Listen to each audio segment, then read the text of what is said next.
Hello, my dear children. Welcome back, welcome back. I'm so happy you're here. Now, I know your exams are coming up very soon, so today we're going to tackle a really interesting chapter. It's a story, actually. We're going to join a sweet little girl named Navya and her Dadaji, that's her grandfather, on their walk home from school.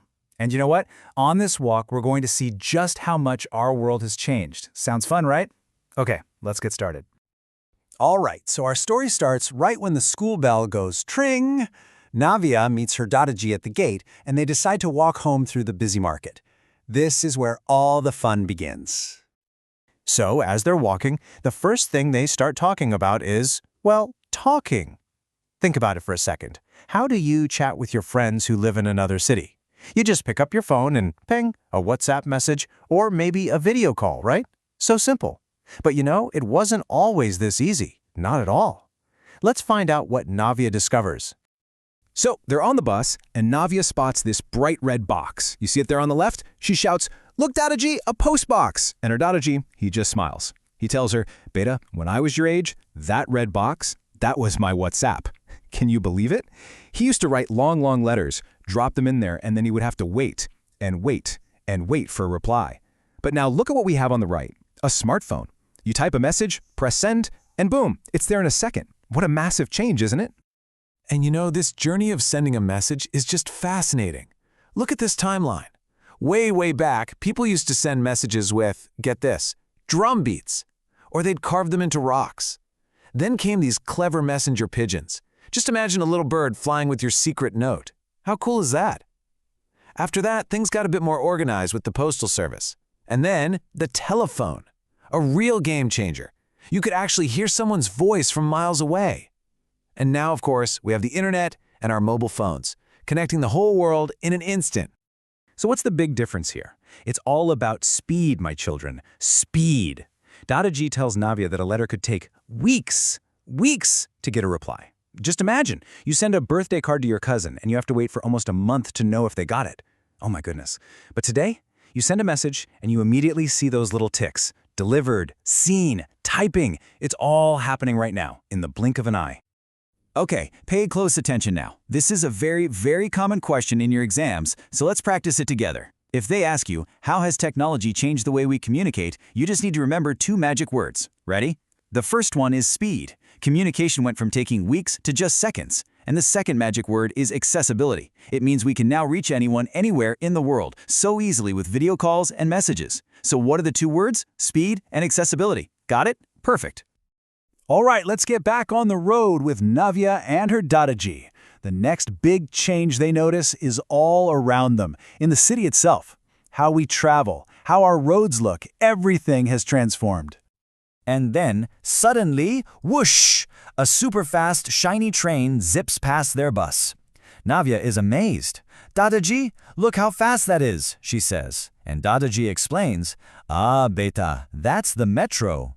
In our big, bustling cities like Delhi or Mumbai, these metro trains are a total blessing. They run on special tracks, high above the roads or deep underground, carrying lakhs and lakhs of people, and saving them so much time. No more getting stuck in traffic jams. And what's this? Another amazing thing you see in big cities? A flyover. Dadaji pointed out to Navya. It's like a road built on top of another road.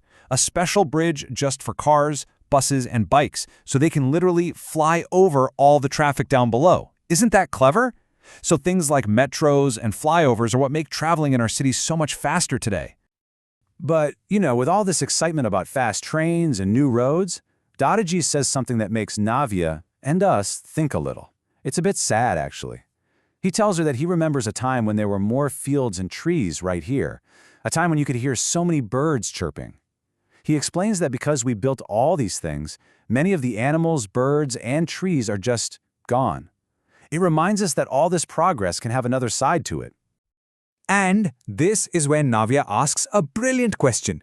She asks, "Dadaji, can't we have both? Can't we have fast metros and our trees and birds?" And you know what Dadaji says? He says, "Yes, beta, of course we can." And his solution is so simple and beautiful. The secret is balance. If we have to cut one tree to build something new, we should plant 5 more to make up for it. That way, we can have our development and also keep our planet green and happy. That's the most important lesson here. Okay, so their bus is still moving, and they pass by this huge building. Lots of people are going in and out. And this brings them to another really important part of any neighborhood, the places that help us when we're not feeling well. Navya sees a big sign outside that says, Free Eye Checkup Camp. Dadaji tells her that this is a hospital, a place we go to get better. And then he tells her a personal story. He reminds her how the doctors at a hospital like this did a small operation on her Dadi's eyes, and now she can see everything perfectly. So you see, hospitals aren't just for big emergencies. They are full of wonderful doctors and nurses who help us, and they even do things like these free camps for everyone in the community. At last, their bus stop is here. They get off, and as they're walking the rest of the way home, they pass by a bank. And seeing the bank gets Navya thinking about, you guessed it, money. Outside the bank, Navya spots a strange-looking machine. Dadaji, what's that? She asks. And Dadaji explains that it's an ATM. He says it's kind of like a magic money machine. You can go to it anytime, day or night, and it will give you your money from the bank. Now, for your exams, this is important. Remember the full name, Automated Teller Machine. Just think of it as a small bank that is always open, 24 hours a day, 7 days a week. Super convenient, right? So this gets Navya thinking, if there were no ATMs back then and no phones, how did people send money to their relatives in other villages or cities? What do you think? Any ideas? Let's find out from Dadaji. And the answer is a money order.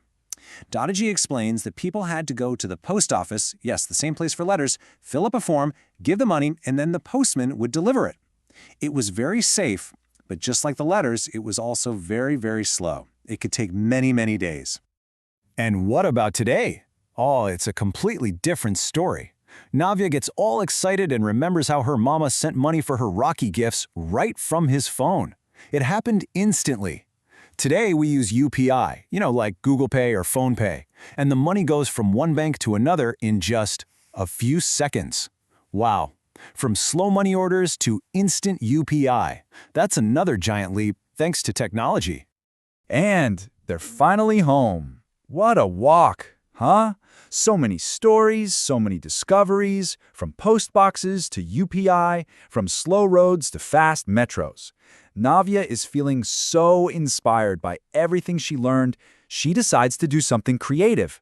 Let's see what it is. She decides to draw a map of her own neighborhood. And what's a map? It's just a simple drawing that shows where all the important places are. Look at this one. You can see the hospital, the post office, the shops. A map helps us know the way and find things without getting lost. Okay, final exam tip, children. This is super, super important. Every map has 4 main directions, and there's an easy way to remember them. Are you ready? North is always at the top. South is always at the bottom.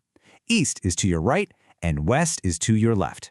Let's say it again. Top is north, bottom is south, right is east, left is west. Simple. You won't forget that, will you?